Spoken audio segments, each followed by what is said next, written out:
الحمدللہ رب العالمین والصلاة والسلام علی رسولہ الکریم وعلی آلہ وصحبہ اجمعین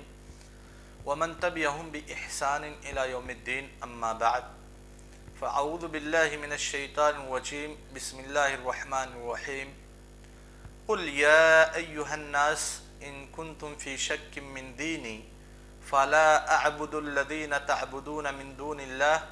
ولكن اعبد اللہ الذي يتوفاكم وأمرت أن أكون من المؤمنين وأن أقم وجهك للدين حنيفا ولا تكونن من المشركين ولا تدعو من دون الله ما لا ينفعك ولا يضرك فإن فعلت فإنك إذا من الظالمين وإن يمسسك الله بضر فلا كاشف له إلا هو وَإِن يُرِدْكَ بِخَيْرٍ فَلَا رَادَّ لِفَضْلِهِ يُصِيبُ بِهِ مَن يَشَاءُ مِنْ عِبَادِهِ وَهُوَ الْغَفُورُ الرَّحِيمُ۔ سورہ یونس کی آیت نمبر 104 سے لے کر کے آیت نمبر 106 تک آپ کے سامنے تلاوت کی گئی ہے، اور یہ سورہ یونس کی آخری آیات ہیں۔ اس آیت میں جو 1 سے 4 نمبر آیت ہے، اللہ تبارک و تعالیٰ ارشاد فرماتے ہیں قُلْ يَا أَيُّهَا النَّاسُ إِن كُنتُمْ فِي شَكٍّ مِّن دِينِي،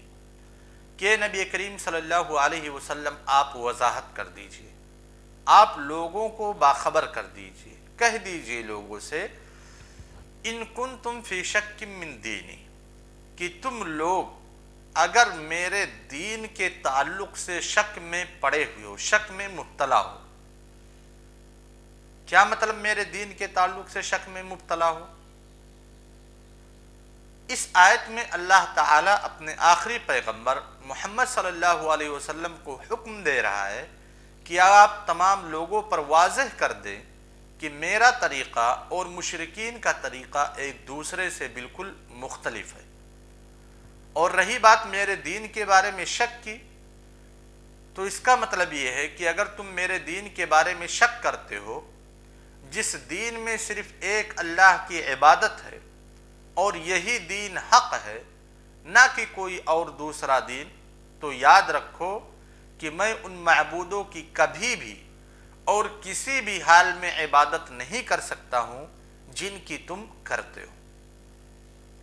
واقعہ دراصل یہ ہے کہ حق اور باطل پہچاننے کا ایک طریقہ یہ بھی ہے کہ جو آدمی کہہ رہا ہے میں حق پہ ہوں یا میں سچ بول رہا ہوں، میری ساری باتیں سچ ہے، اس سے مطالبہ کیا جائے